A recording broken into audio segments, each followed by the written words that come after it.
And how much will that hold? I mean, how An large hour. a file?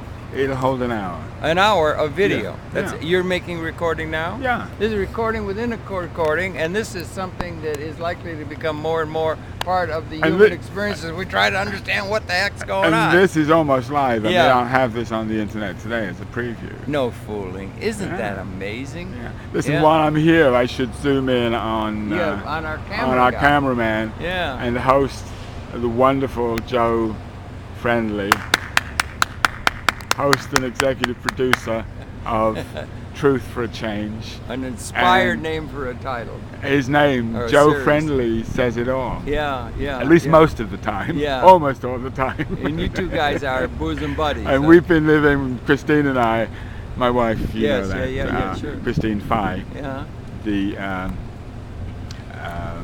Anyhow, we've been living in his cramped space and making it even more cramped, but also straightening it out a little I bit. think that's going to keeping the kitchen the straight a Joe little Friendly bit. apartment is And going to be made a national landmark, I believe. I think so, I think yes. so. It deserves I that. think yeah. so, yeah. With a big flag So. flying up on top to market for all the tourists to come in Right. and come and pay homage. Right? Right. Anyway, that's amazing. How long have you had that thing? It's called Flip. I've got it on loan, but it can do an hour.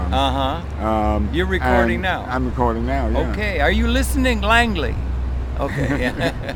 So no, and this is part of what we want to do with the human rights thing. Yeah. Is look at communities to get these and do interviews with the elders, with the children, with the different minorities, disadvantaged people who've been, and people who are also working to promote and uphold human rights. Okay. Yeah. And find and offer support for those who need it. Yeah. We have There's to. a vast network, Yeah. but what in a sense is the idea is that this kind of this UDHR at 60 plus, I don't know what that the means. Universal Declaration of Human Rights Oh, yes. at Oh, 60 plus. Yeah. The 60th anniversary is coming up That's in right. December. It was 48. This is right. focusing on 60 plus. What happens beyond that? Right. It's using the act, and Christine decorated a black and white logo with a flame. Right. And with the wreath in green. You've seen it on the website. I guess I have, yeah. On the NGO Framework website. Okay. Yeah, I guess I'm trying to recall. I don't recall right immediately. Anyhow, but okay. and then 60s Logos there, are plus, really important. and the plus is quite distinctive. And I've got it scaled at different sizes, so I have it in the, when you see a website, there's a little icon associated on your tab bar. Yes. Yeah, so I've got a very small thing of it there, and it's just, it's very light. That's and an easy. important document, is it So not? I'm hoping that this is something that we'll organize a conference a year from now. Okay. Through St. John's.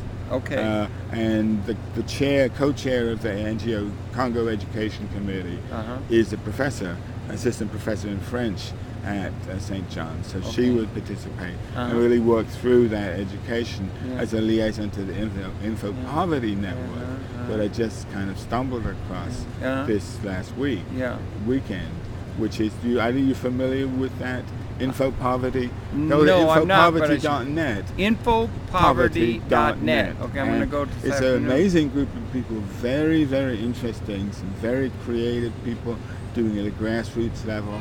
Also, though, very interestingly, a strong presence from, of all places, the Faith-Based and Community Organization Initiative Center in the U.S. Agency for International Development. Interesting. And representative of church group, of Christian universities that were involved in major projects in Rwanda and elsewhere. Right. And discovered in the process, I was looking up on Wikipedia about Isn't it something else? about the faith-based and community initiatives. They didn't have very much, and I found a page. They produced a 122-page report called The Quiet Revolution. Oh, okay. And now, who I give produced you it? This is the White House Office of Faith-Based and Community Initiatives. This was the first and second executive orders signed by President Bush.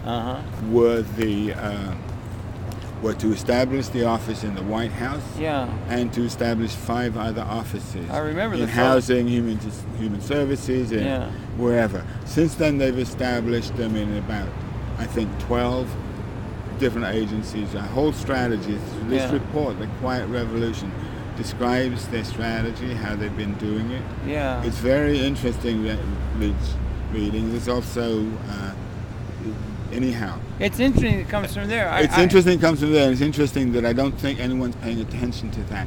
This is the first priority of the Bush administration. Well, it was. At some level that has been abandoned in many ways, and I think it's been abandoned by his inability, he's somehow not hearing Jesus' teaching to love thine enemy and bless those who curse you. Yeah, and he's got to curse back and shout back, rather than blessing them and recognizing that they don't have, for whatever, may they be forgiven. Yeah, and all of our spiritual leaders have more or less, one of the principal things they've said is take care of the least among you. Right. And I noticed that among the political leadership over history, they've been roundly ignored. That advice from our spiritual real leaders and so forth.